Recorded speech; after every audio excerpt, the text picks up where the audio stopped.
So here's going to be another wrinkle of semantics. Fully vaccinated versus fully protected.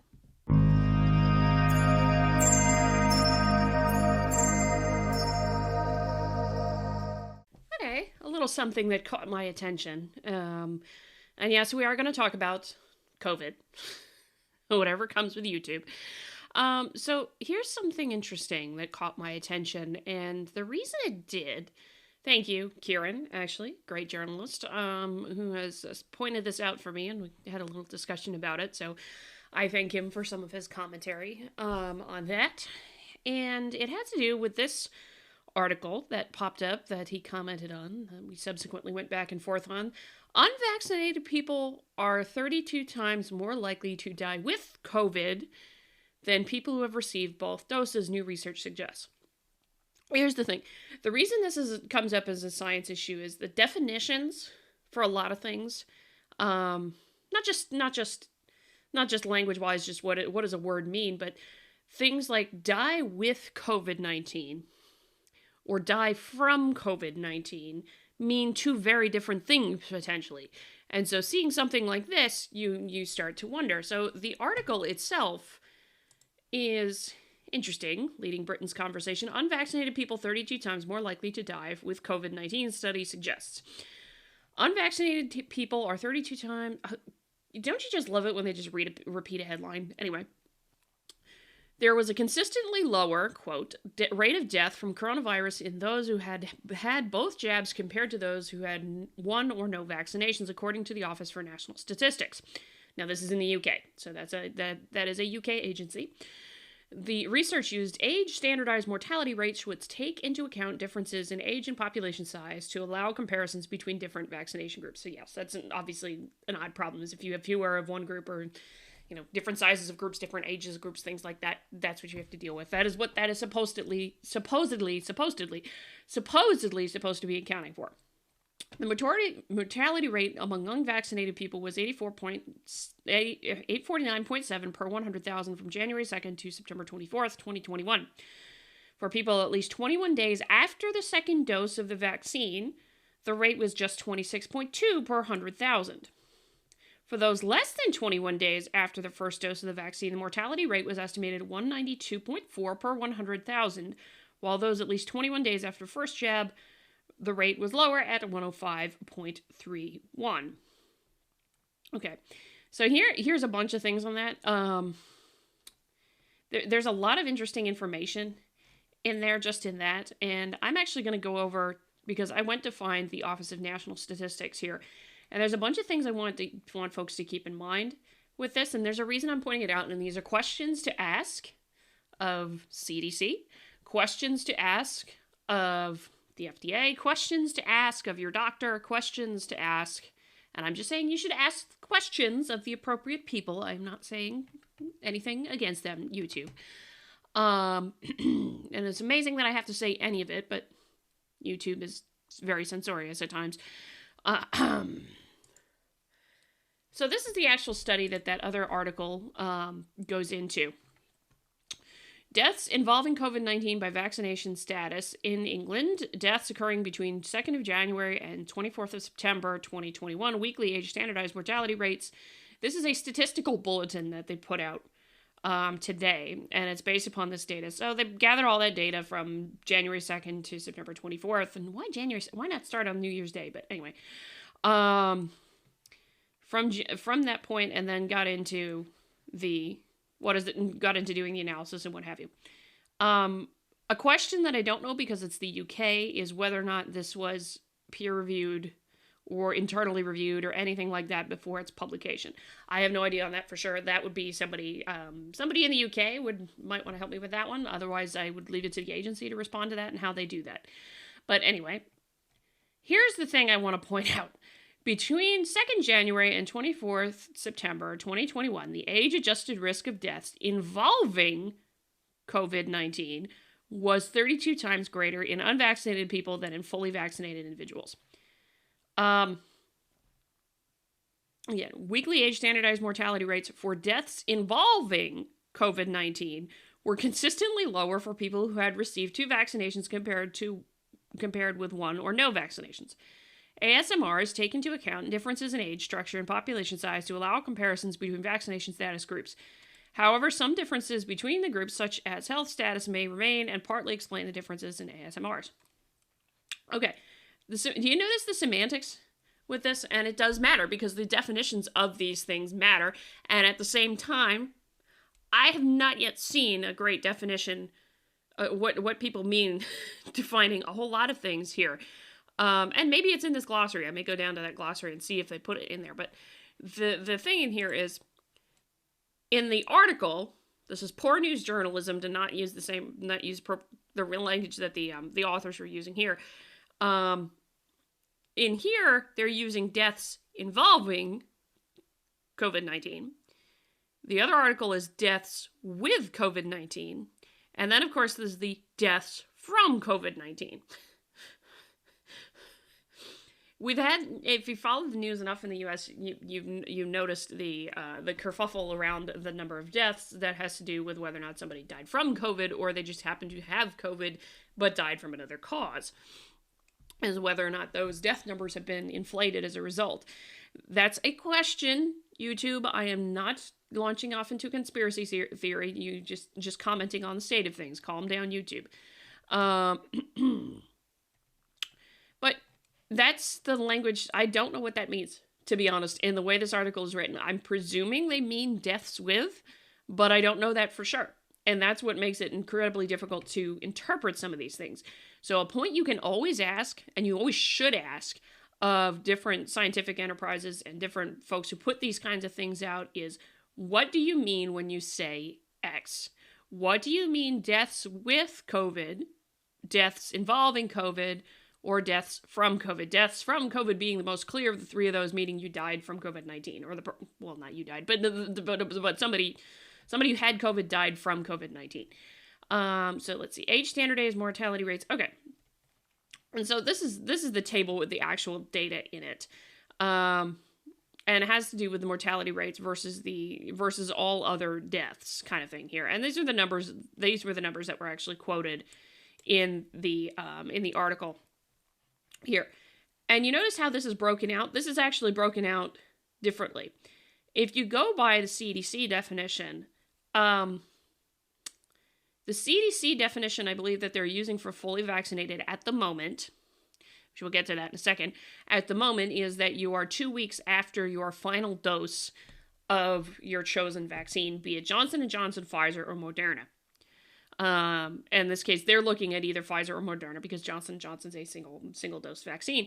First dose, less than 21 days ago. First dose, at least 21 days ago. Second dose, what have you. Second dose, less than 21 days ago. Received second dose, at least 21 days ago. Okay. So they define fully vaccinated down here at least 3 weeks past your second dose, is my guess, in here. And so, but these are all sorts of interesting things. My curiosity with this comes back to the US numbers ultimately, and we'll get to that in a second. I'm just curious if they have down here in their glossary what the hell they mean by deaths involving yeah, age standardized mortality rates for deaths involving COVID-19 are consistently lower for people who have received 2 vaccinations. And so this is, yeah, January walking all the way through 21 days or more after first dose is this kind of purple line right here. So, and then this is unvaccinated, although the unvaccinated has not gotten up all that high. Although we'll have to see, what does the winter hold? In comparison to other studies. To calculate the age mortality rates, we need to know the number of deaths and the number of living people in each age group and their vaccination status. There are different approaches to determining this. Okay. Glossary. Age standardized coronaviruses, COVID-19 deaths. What do you know? What do you know? They actually got a definition here. You know what? Office of National Statistics, I give you credit for once. Somebody put the definition someplace that actually makes sense. Good on you. For this analysis, we define a death as involving COVID-19 if either the ICD-10 codes U07.1 COVID-19 virus identified or COVID virus not Okay, wait a minute. I might take back my earlier statement. So these are the ICD-10 codes, which for those who are not familiar, these are the health codes that are used, particularly with regards to insurance when they're filing insurance claims in the U.S. And abroad. And so this is the code for death. If the ICD-10 codes U071, COVID-19 virus identified, U072, COVID-19 virus not identified, is mentioned on the death certificate. In contrast to the definition used in weekly deaths, release deaths where the ICD-10 code U09.9 post-COVID condition where acute COVID-19 had ended before the condition immediately causing death occurred, is mentioned on the death certificate, and neither of the two COVID-19 codes are mentioned. Are bad English. COVID-19 codes mentioned are not included. This is because they are likely the result of an infection caught long time previously and therefore not linked to the vaccination status of the person at date of death. Deaths involving U10.9 multisystem inflammatory syndrome associated with COVID-19, whereas U071 or U072 are mentioned, are also excluded. This is a rare complication affecting children, and there are no such deaths in our dataset for the data released in deaths involving COVID-19 by vaccination status. England, deaths occurring... Okay, I retract my earlier statement. What the hell does deaths involving COVID-19 mean? Because on the one hand, you're saying, okay, you're mentioning the ICD code, which you've been diagnosed either by a test or it's suspected. Because this I count as suspected because the virus is not identified. That's the code for virus not identified. In contrast to the definition used in weekly deaths release, deaths where the ICD-10 code post-COVID condition where the acute COVID-19... Okay. So...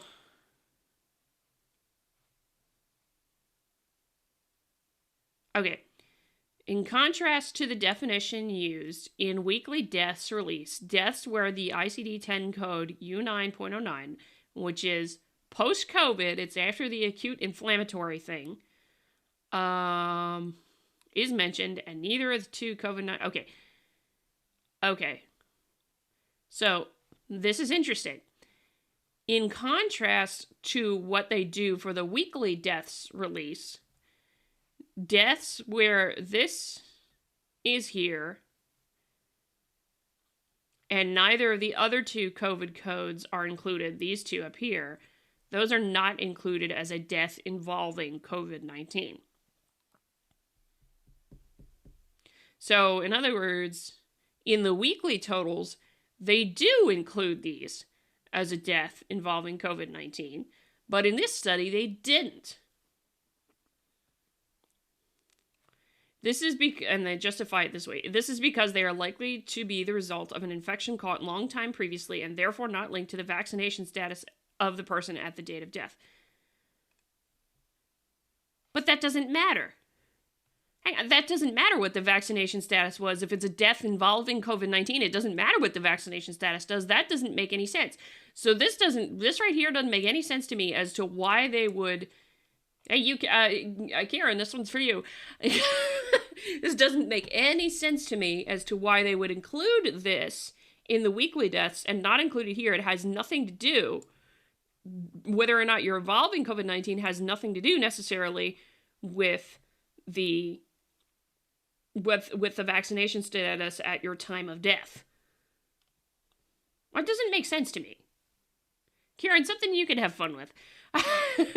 Deaths involving U10.9 multi-system inflammatory syndrome associated with COVID-19, where these are mentioned are also excluded. Okay, so wait a second. This is the death when you have the multi-system inflammatory syndrome, where that's the part of COVID where your lungs just get really crazy inflamed, which is what ends up with people on ventilators. Where US 702, so where the diagnosis, COVID-19 identified or not, virus not identified, are mentioned, are also excluded. These are also excluded if they have either one of those. So it's a death from the inflammatory system of COVID-19 is excluded if it also has this on the thing here, on the death certificate. I am very confused. This is not actually a very clear definition. Anyway, this is a rare complication in affecting children, and there are no such deaths in our data set for deaths released in COVID-19 by vaccination, involving COVID-19 by vaccination status. I don't know that I agree with that, and this is a very unclear definition, so I'm just like, that doesn't make any dang sense to me. Somebody else could find this interesting, and I, of course, will link this in the description for you, but that didn't make sense to me. So I want to go back up here, though, to this table before we continue, because this is the interesting thing, of course. What is the deaths involving? What do you mean by deaths involving COVID-19? What do you mean by deaths with COVID-19? What do you mean by deaths from COVID-19? And that's the reason why, is because of definitions like that. Is the reason I want to know these things myself. Okay, and I come back to it because of something interesting here. Fully vaccinated is suddenly a much less useful phrase from The Atlantic. With tens of millions of Americans eligible for booster shots, the term could start losing its meaning. The definition of full vaccination against COVID-19 has, since the winter, become somewhat difficult to nail down. It takes 1 dose of the Johnson & Johnson, but 2 doses of an mRNA vaccine. The CDC counts you as fully vaccinated as soon as you get your last shot, but tells you that you won't be fully vaccinated until 2 weeks after that. This is an interesting thing, courtesy of the CDC. And that's an interesting thing, because it makes me wonder immediately about how the deaths and serious illness categories are being categorized here. If you are counted as fully vaccinated as soon as you get your last shot, but you are not before that. And I'm echoing this because I think Kieran actually made this point to me offline, and it was a very good point, that that it ended up being something odd to think about, because it's like, when you get your first shot of the mRNA vaccine, you do have, according to the studies of the CDC and what have you, and you should check with them, you do have an enhanced immunity. It's not as much as if you are fully vaccinated. Something like 50-60%, if I remember correctly. But again, fact check me on that one. But the idea there is that you at least have some. And then you get more with the second shot if you do the mRNA vaccines. And that's why I wonder right now, if you're fully vaccinated, where does the difference between deaths with and without a vaccine, or serious illness with and without the fully vaccinated designation, where does that line come there? And I don't think I've seen the data from the CDC yet, or from studies in the US, about deaths unvaccinated, deaths laid out. I haven't seen this for the CDC. Let's put it that way. I haven't seen this for the CDC with the data in the US. And I would be actually very curious to see it, if it is anywhere near similar to this, or if there's something else going on. Who knows? And again, whatever the heck is deaths involving, I don't know. I really don't know. It doesn't make sense to me, that definition at all, now that I've read it. And I'm just like, huh?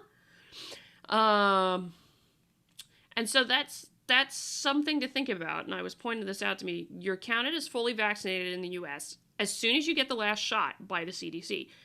But the CDC is also telling you that you aren't fully vaccinated until 2 weeks after that because of the immune response, supposedly. So that's kind of concerning. You're doing some mixed messaging and mixed counting of numbers.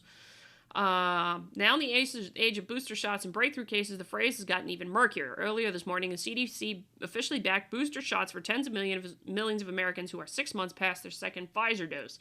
Those over 65, those in long-term care facilities, and all adults who have underlying medical condition that puts them at high risk of severe COVID-19, or who are at risk of getting a high risk of getting sick from occupational or institutional exposure. Okay. During the 2-day meeting of the CDC's Advisory Committee on Immunization Practices this week, the CDC's Sarah Oliver advised that the committee the committee that the agency's definition of fully vaccinated would not change, at least for now. This makes it a much less useful category. Will some fully vaccinated people be more vaccinated than others? It leaves open the possibility that the definition could change as more information becomes available. If you're fully vaccinated now, could you become unfully vaccinated a few months down the line? These questions go beyond semantics. As more and more Americans are mandated to be fully vaccinated in order to work, see here, here, and here, for example, continued clarity on what that category means and who it belongs to will be crucial. Fully vaccinated didn't originate with the coronavirus. The term has been used for other vaccine series that require multiple shots, such as those for measles, hepatitis B, and HPV. Currently, the CDC considers people to have achieved full vaccination against COVID-19 2 weeks after their second dose in a 2-dose series, such as the Pfizer or Moderna vaccines, or 2 weeks after single-dose vaccines, such as the Johnson & Johnson Janssen vaccine. The agency's website does include a caveat. For the immunocompromised, being fully vaccinated might not be the same thing as being fully protected, so a third shot is a good idea. So here's going to be another wrinkle of semantics. Fully vaccinated versus fully protected. And this is where I get this is where I find something interesting with the semantics and communication issues here. What's the difference between fully protected and fully vaccinated in all of these kinds of things? And which is the one the government really wants? Is it going to be a mandate that you get fully protected? Or is it going to be a mandate that you're fully vaccinated? And are those two things the same thing? Which, for some people, they're probably not. Here, and, this is where it gets unfortunate. And very, very sticky very quickly, and there's a lot of room for muddled details. And this is why I'm just like, it may be the science that says that. It may really be the science that says that, but it is a complete unclarity in this case, in part with a whole bunch of other things that public health officials have done, that destroys trust. That destroys trust in a significant part of the population in the public health establishment. And so this is why I have to point these things out, that, yes, the science is probably good with respect to the vaccines and, check with CDC and all that jazz.